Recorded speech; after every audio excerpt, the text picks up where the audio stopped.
Mas, hari ini ada menu apa saja? Oh ya, hari ini ada rice box paru sama rice box kulit ayam. Oh, saya mau yang paru, Mas. Paru dah. Ini parunya lagi digoreng dulu mas lah.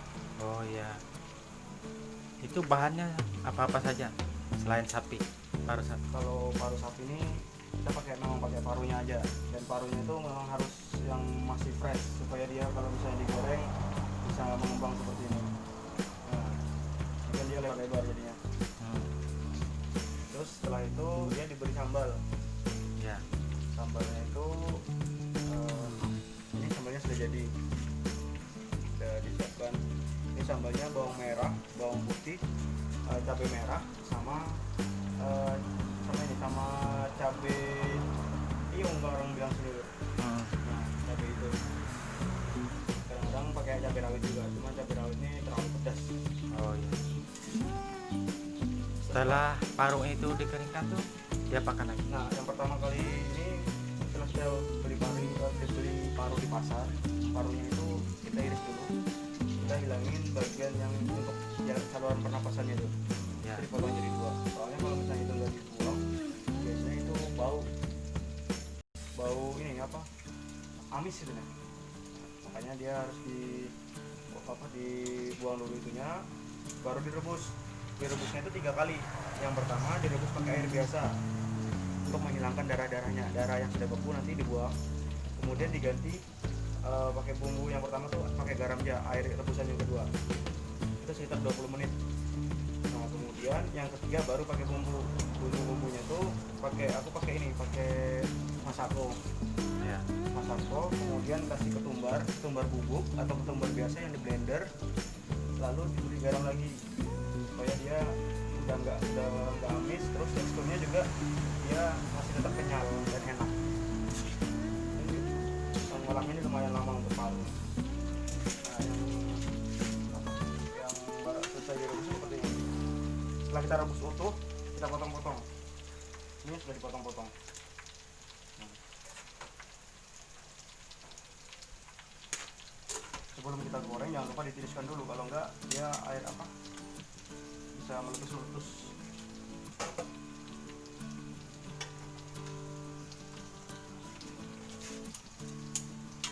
Ini jangan lupa dibolak-balik terus, soalnya kadang-kadang dalamnya bisa nggak matang, terus kalaupun matang juga nggak semuanya nggak merata untuk paru sapi. Berapa lama biasanya proses sampai selesai? Selesai mengolahnya ya, Ya, dari merebus hmm. kira-kira 3 jam sampai 4 jam. Wah, lumayan lama ya. Lumayan lama, tapi ya hasilnya lumayan juga. Dari paru-paru 1 kilo ini kalau misalnya kita uangkan bisa jadi 700.000 kalau dia dijual pakai nasi. Ya, Modal 100.000 jadinya 700.000. dulu Mas memulai usaha ini seperti apa awalnya? Dulu waktu itu aku eh, kuliah tahun 2013 itu sudah mulai usaha. Dulu itu jadi reseller, menjualkan kembali barang-barang orang seperti saya, tapi fokusnya di kuliner. Misalnya ya keripik buah, kemudian keripik tempe, itu kita olah lagi. Itu mulai awal dulu waktu saya mulai kuliah. Kemudian tahun 2017 itu aku kan mau masuk di rumah sakit tuh, mau Ya. koas namanya tuh, koasisten atau jadi dokter muda.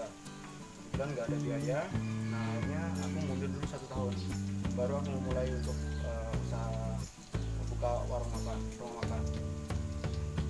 Warung makan sih, kafe sih istilahnya, soalnya yang datang cuma mahasiswa.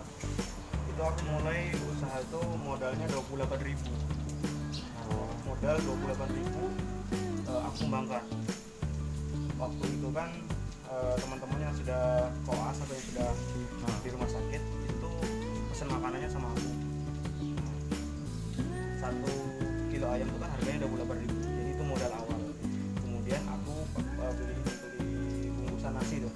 Ya. Bungkusan nasi dulu awal mulai ayam geprek itu pakai bungkusan nasi. Terus ayamnya itu ku potong jadi 10, jadi modal 28.000 tuh untuk 10 porsi ya. kemudian beras kan masih ada sisanya. Cabai juga kebetulan aku nanam cabai sendiri waktu itu. Terus aku mulai. Nah, yang uniknya nih biar bisa berkembang tuh seperti apa, jadi kita antar, jadi 10 porsi itu ke 10 alamat. Nah, ke 10 alamat itu satu alamatnya itu ongkos kirimnya 5.000, jauh dekat. Teman-teman banyak yang mau kan, akhirnya dapat 10 alamat dapat 50.000, ya kan, dapat 50.000 ditambah harga makanannya 15.000, jadinya sekitar 200.000 itu untuk pendapatan pertama dari modal 20 lebih. 28.000. Setelah itu baru kembangkan, beli styrofoam, waktu itu kan styrofoam aku beli styrofoam, kemudian dikirim, dibikin lagi.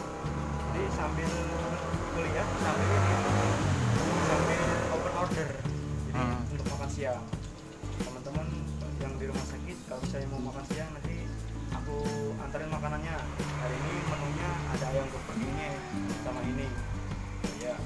Terus kan aku suka nambah ini, misalnya nambah tempe goreng nambah 2.000, nambah telur nambah 5.000 misalnya. Terus STI-nya juga dibungkus, harganya 2.000. Kalau dia beli 3, aku kasih gratis ongkos kirim. Soalnya udah lumayan banyak juga kan aku. Itu mulai aku merintis tahun 2017. Akhirnya kewalahan, satu hari itu bisa sampai 70 porsi. Itu aku sendiri yang kerjakan, ngantar ke 70 alamat di Palangkaraya. Ya bayangkan aja gimana capeknya kan ya. Akhirnya setelah 1 bulan aku rekrut karyawan yang sama-sama mahasiswa juga, tapi bukan mahasiswa kedokteran waktu itu kalau nggak salah di program studi bahasa Inggris. Nah di bawah aku jadikan dia teman untuk delivery. Gajinya gimana? Gajinya ya dari ongkos kirim itu untuk dia, akan aku tanggung. Akhirnya dia setuju kan. Untuk ongkos kirimnya aja tuh 1 bulan tuh bisa dapat 2 juta lebih. Lumayan besar. Lumayan besar sekali itu. Akhirnya dia mau ya. Nah, kemudian aku buat lukisan itu.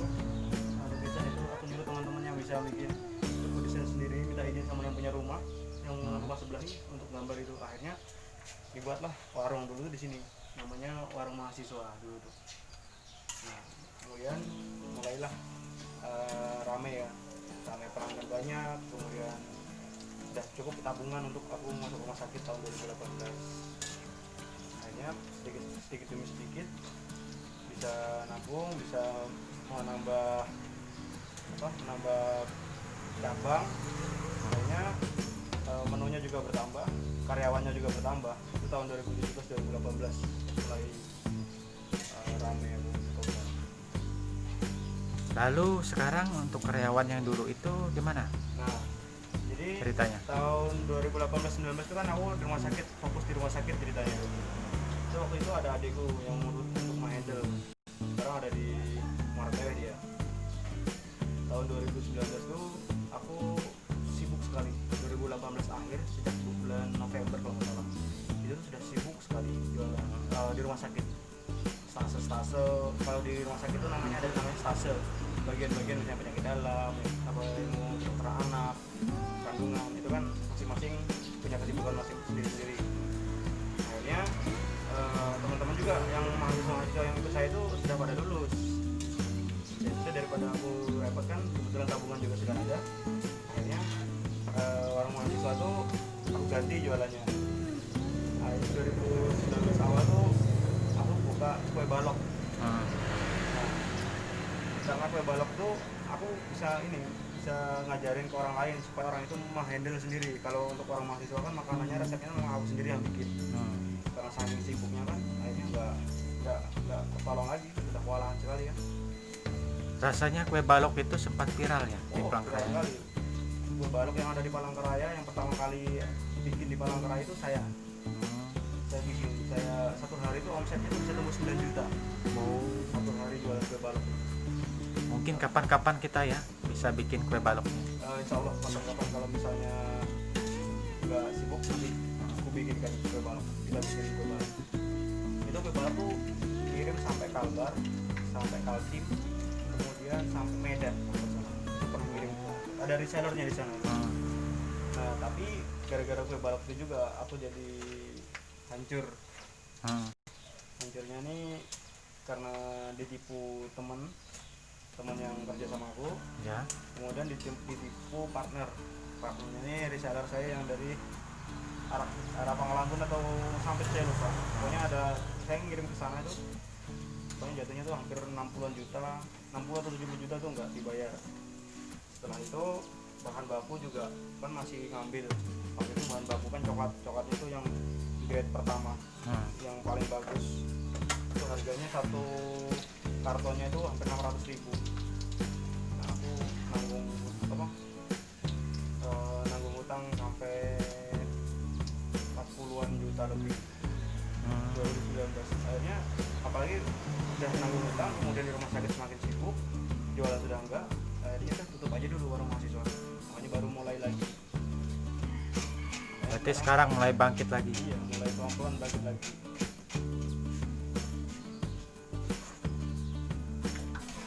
Setelah kering ini diapakan? Ini ditiriskan dulu minyaknya, harus Oh, tiriskan dulu. kalau misalnya minyaknya nggak hilang nanti ini mudah apa ya namanya itu, kayak nggak crispy lagi ya. Setelah ditiriskan baru Dipotong-potong potong-potong. ya, baru di nanti kalau misalnya ada yang beli dibuatkan pakai sambal ya. Potong enggak.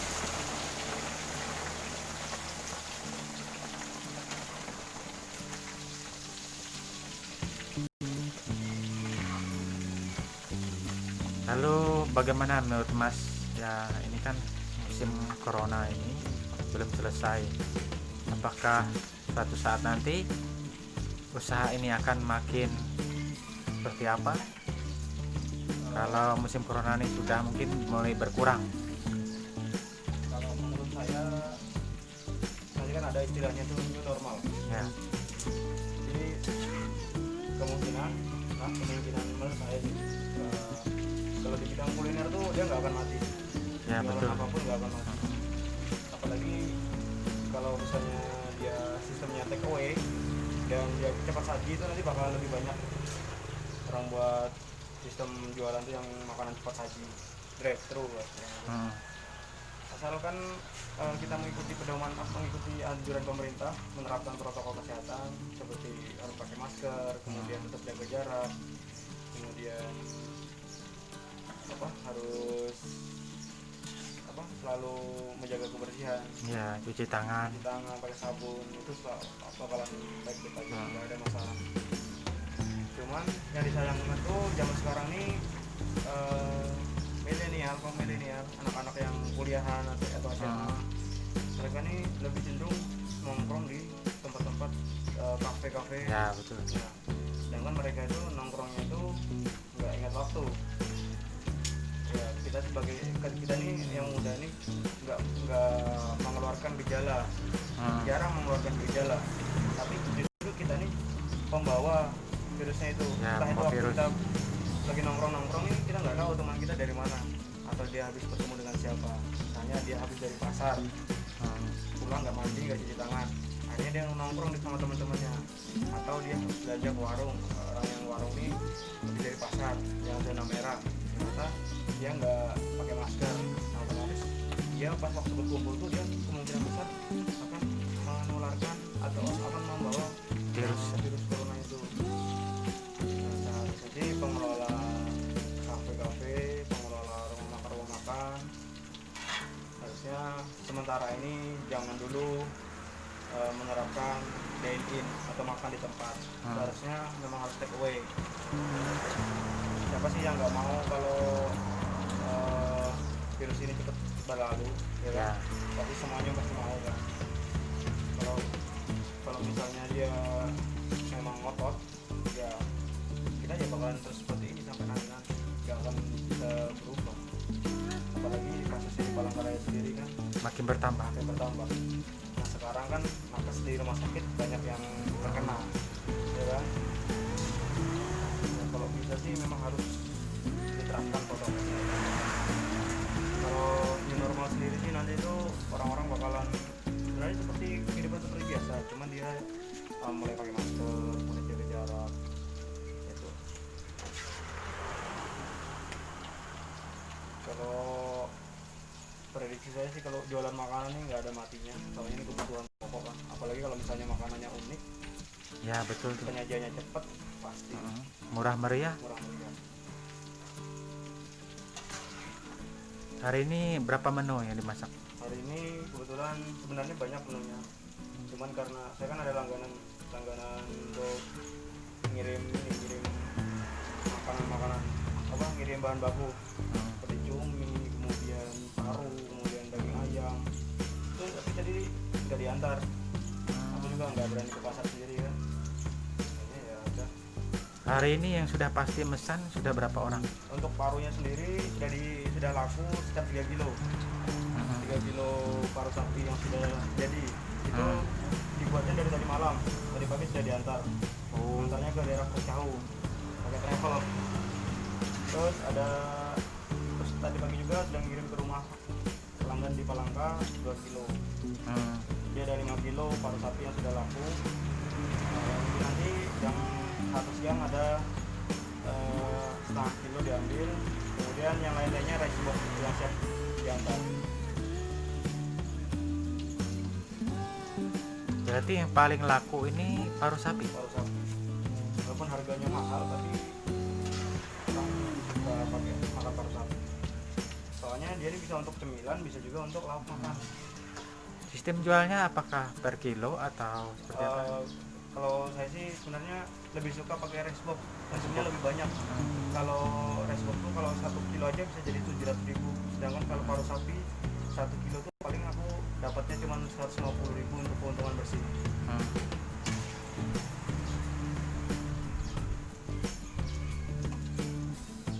Terus juga paru sapi ini kan langka, biasanya kan banyak orang jual paru sapi ini kan di rumah makan Padang. Ya. Kalau pengen paru sapi kan pasti ke rumah makan Padang, udah tahu harganya pasti mahal kan.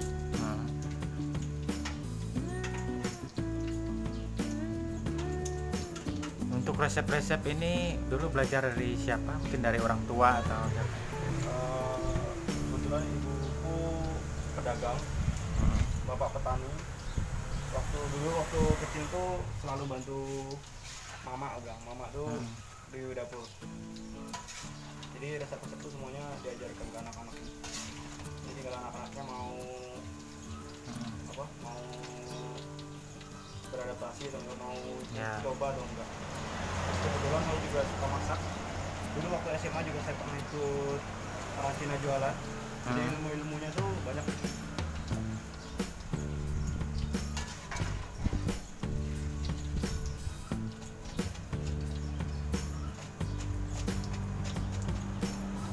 Kemarin ada yang menyarankan kalau parunya ini dibuat label. Bilang masih pemula kan, masih baru nyoba. Ternyata banyak yang suka, saya sudah ngirim sampai ke banyak tempat. Jadi pikirkan untuk pembuatan label parunya. Cuman bahan baku di sini lumayan susah, bahan baku paru. Nggak setiap hari ada, kalau nggak bisa juga nggak ada. Rebutan kan. Ya, sesuai langka. Iya. Untuk punya pelanggan, punya pedagang yang baik. Jadi kalau misalnya ada paru dia bisa ngambil.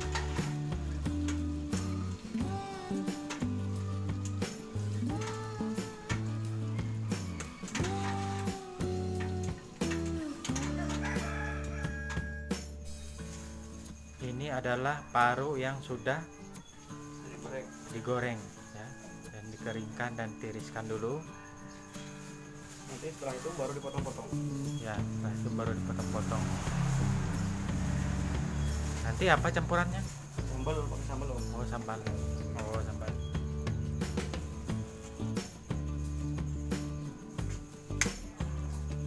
Dan dipotong-potong kecil.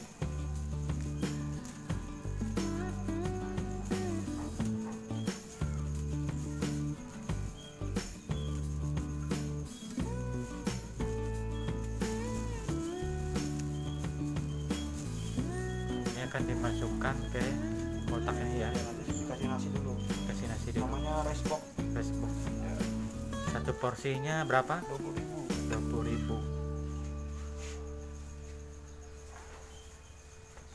mau masak ini, mau masak kulit ayam. Oh, kulit ayam. Berarti hari ini berapa masakan?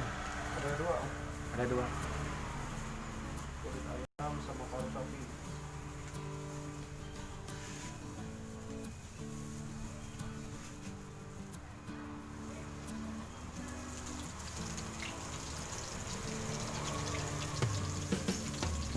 Kalau kulit ayam satu porsi berapa nih? Yang ribu aja Om. Itu dengan nasi. Ya sama nasi dong. Untuk mahasiswa tanggal 2 dong. Namanya nasi kulit tanggal 2.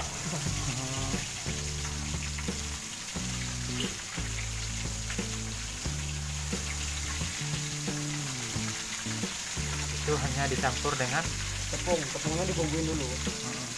Tepungnya tepung terigu, dikasih merica, dikasih roiko sama garam. Tapi sebelumnya ayamnya harus dimarinasi dulu. Nah ini ayamnya dibumbuin ketumbar.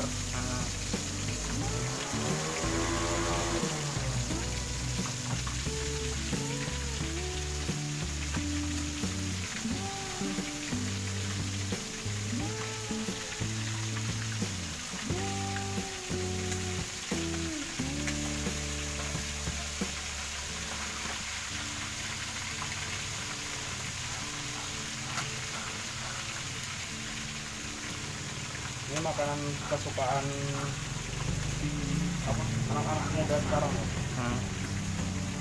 Kulit ayam. kulit ayam ya. Murah meriah. Ya.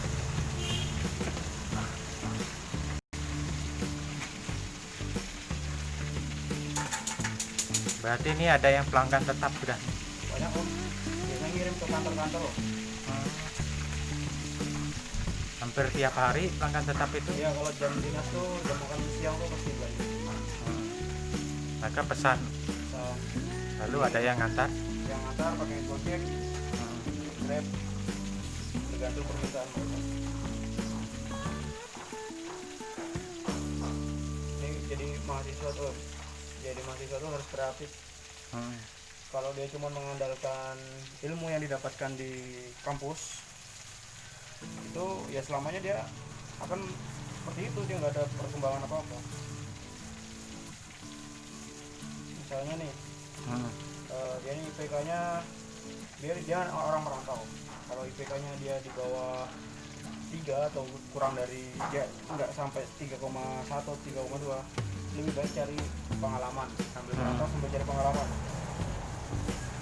Jangan melulu mengharap nanti kalau sudah lulus tuh jadi pegawai, jadi ini jangan. Ya, Dia harus bisa mandiri. karena zaman sekarang sangat susah Iya, untuk menjadi pegawai. persaingannya kulitnya besar. Kulit ayam.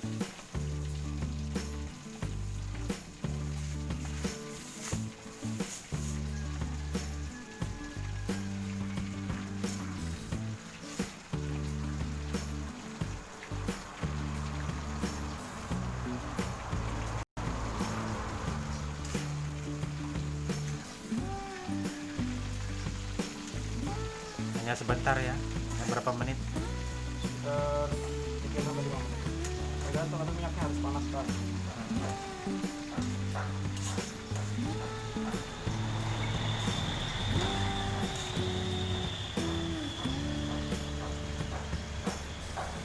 Mungkin ada yang disampaikan bagaimana tips usaha ya.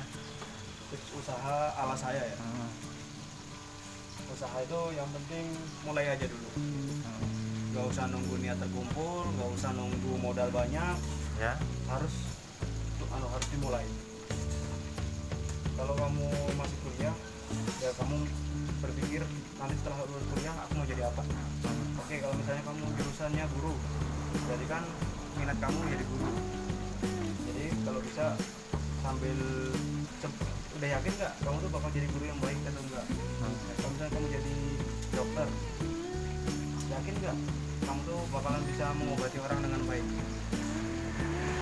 Tapi sebaiknya sih kamu harus punya pengalaman lain. Kamu harus memulai usaha.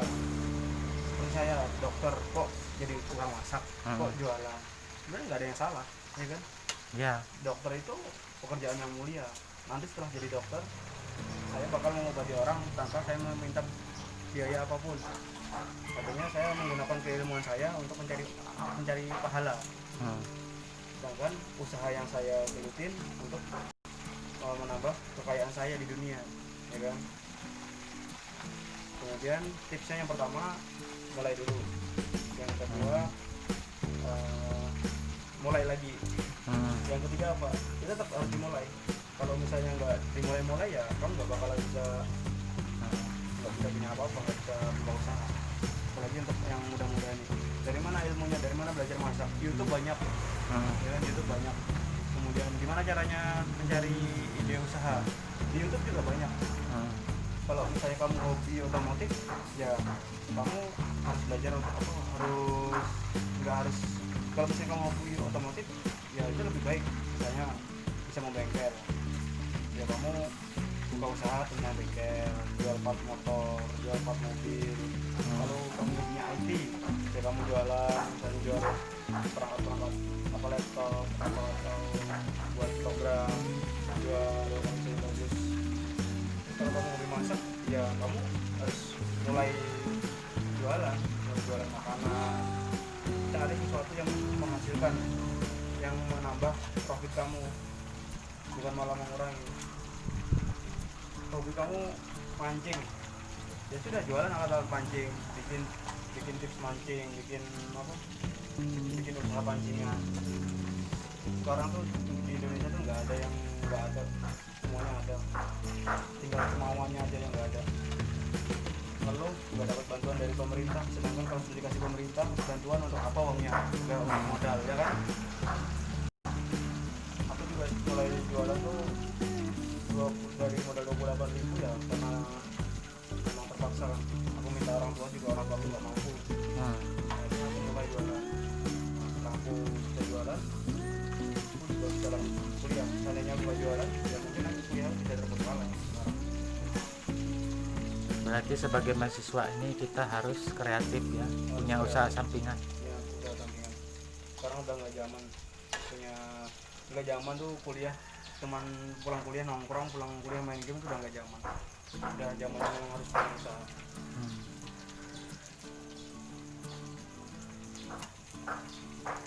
Banyak kok yang sekarang tuh di Palangkaraya tuh yang masih kuliah, dia punya usaha kedai kopi, punya usaha warnet, punya usaha counter HP, itu banyak. Yang sebagian besar punya modal memang, tapi kalau yang nggak punya modal gimana? Ya mulai aja dulu Dari yang kecil dulu. Kalau kamu nggak mulai dari yang kecil, ya kamu nggak bisa mendapatkan yang besar.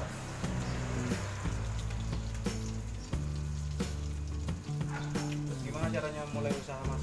Misalnya di usaha kuliner, berdasarkan pengalaman saya, ya usaha ini setelah dimulai, saya tahu usahanya apa, nggak jualan ayam geprek, ya sudah fokus di ayam geprek itu, dibesarkan ayam geprek, dibuat promo yang menarik.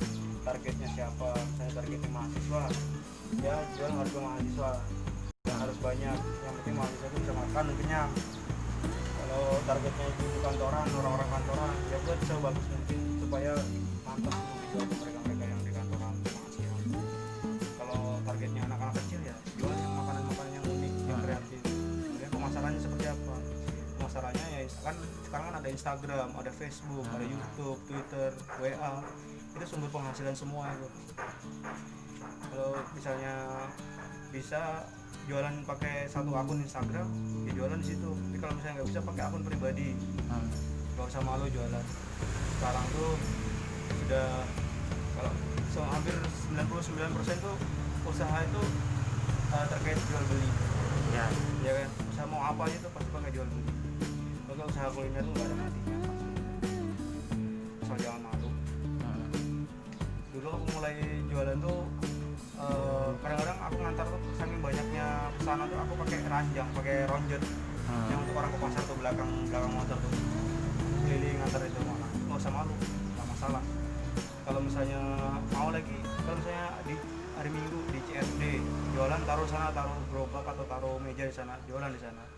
Yang pertama untuk melatih mental kita, yang kedua supaya kita nggak malu, yang ketiga cari pengalaman yang banyak. Kalau misalnya orang-orang apa pemuda-pemuda itu sudah kreatif, kemungkinan besar waktu dia sudah tua tuh dia sudah mandiri, nggak harus jadi pegawai negeri. Saya nggak punya cita-cita mau jadi pegawai negeri. Makanya saya berani ngomong seperti itu. Berarti dokternya nanti untuk seperti beramal ya. Ya cari pahala, kemudian rumah makannya tuh untuk menghidupi saya. Ya mungkin terima kasih Mas sudah menyampaikan segala tips-tipsnya ya untuk inspirasi kita pada hari ini. Mau dibungkus ini ya, paruh pakai nasi. Boleh? Kita bungkus satu.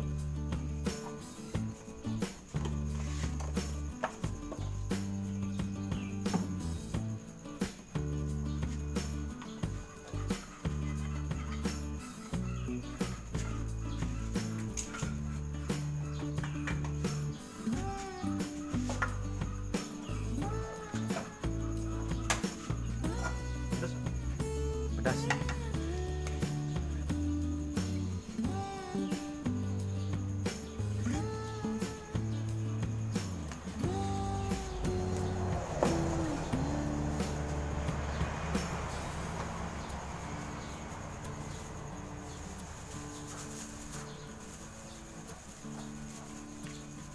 Ya parunya akan dipotong kecil-kecil ya.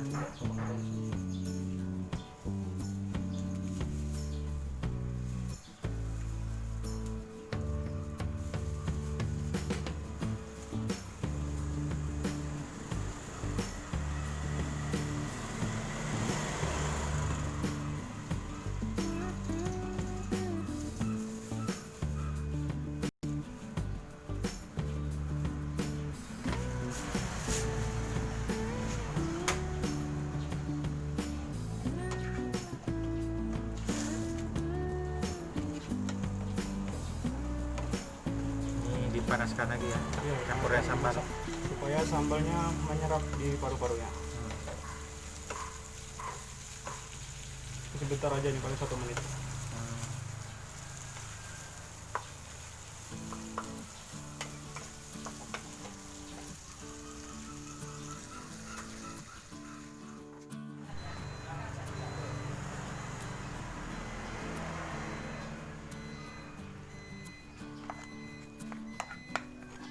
Ini satu porsi 20.000. 20.000.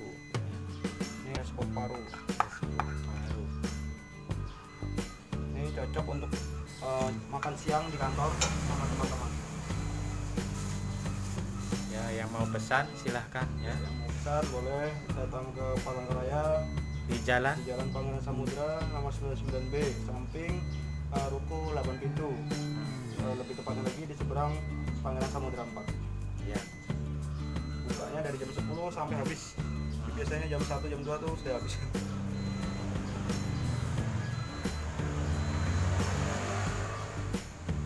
Mau pesan sistem online juga bisa ya. Ya, sistem online dari pre-order bisa langsung makan di tempat nggak bisa.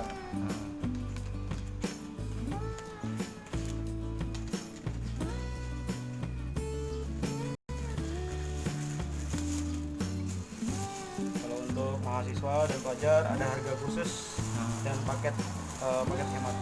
Oh ya. Namanya paket tanggal tua, harganya 10 ribuan.